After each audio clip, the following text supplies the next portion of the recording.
Banks traditionally had the same approach towards infrastructure or any project financing, not only infra, any project financing, what we had for SME financing or regular term loans, which means we had a loan policy. Most of the banks had a loan policy saying that we had a deposit profile of 5 years, so that we don't lend more than 10 years. This was all right when the projects were small and the country economy was itself small. But when you get very large projects, which normally takes 4 years, 2 years to implement, and with active support from various regulators and government sources, it may even take 6, 7 years to implement.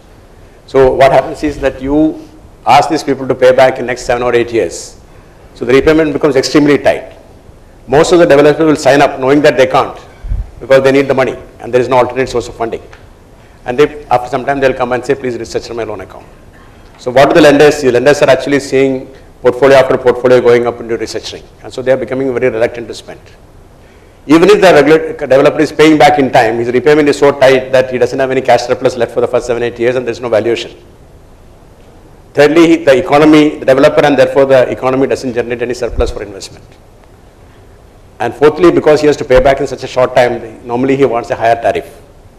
And in power sector, when the tariffs go up, again the government has to subsidize the discoms. And you cannot do projects on 80-20 basis. Because very large projects, there is no equity in this country. You need to learn to do a 20% equity and 80% debt, as it happens in very large projects internationally. We can't do it because the repayment is so tight, and we insist on bringing 25 to 30% equity. Equity tie-up becomes difficult, so projects get affected.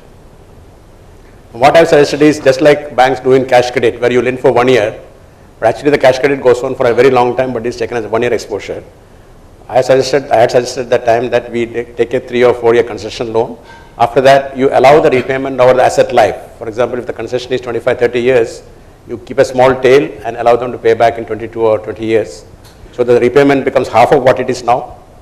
The cash accrual goes up, the tariffs goes down, and most important thing is the restructuring goes down for the banks.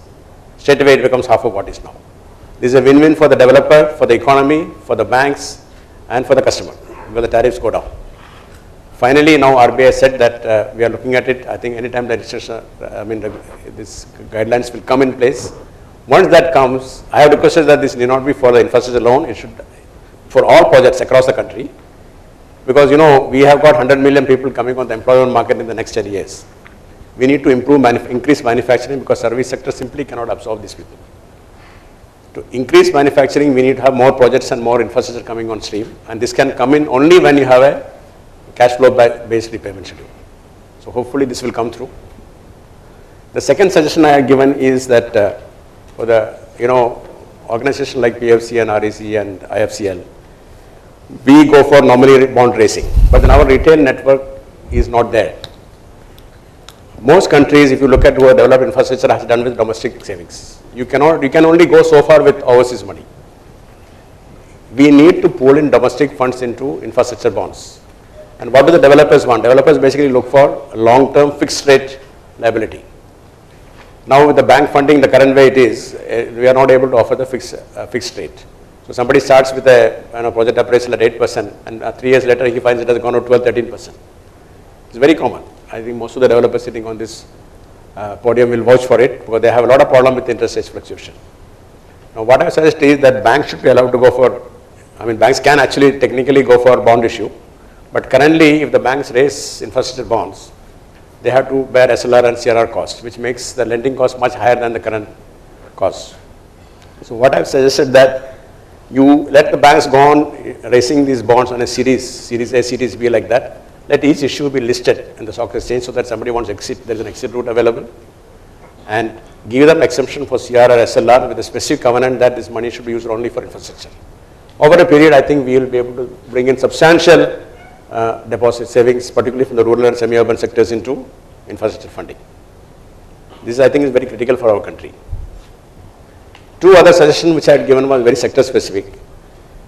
One is, the ministries had informally consulted me on power ministry primarily on two sectors. One is solar and one is hydro. Hydro particularly in northeast, because we need to capture our hydropower potential in northeast. One of the suggestions which I have given is that one of the reasons why hydropower cost is so high is the R&R cost, which typically should be borne by the state government. State governments never have any money, so it gets loaded onto the project cost. This is a very high portion of the project cost. This increases the equity requirement, this increases the debt requirement. This delays the financial closure, and this increases the tariff. What I have suggested is that from the Clean Energy Fund, which is a cess on the coal, we can tell the state government that in case you are not able to fund it, we can give you a loan from this clean energy, and this loan will be repaid out of the 12% which free power which every hydropower project has to give to the state government. It is mandatory. And after the loan is repaid, you will get the 12% free. So this is a suggestion which probably Power Ministry has found it very useful. I don't know whether it will actually come into place. I hope it does. But this will straight away reduce the project cost, reduce the tariffs, and reduce the equity requirements. The second suggestion I have given is for solar, because this government has a very massive plans for solar power.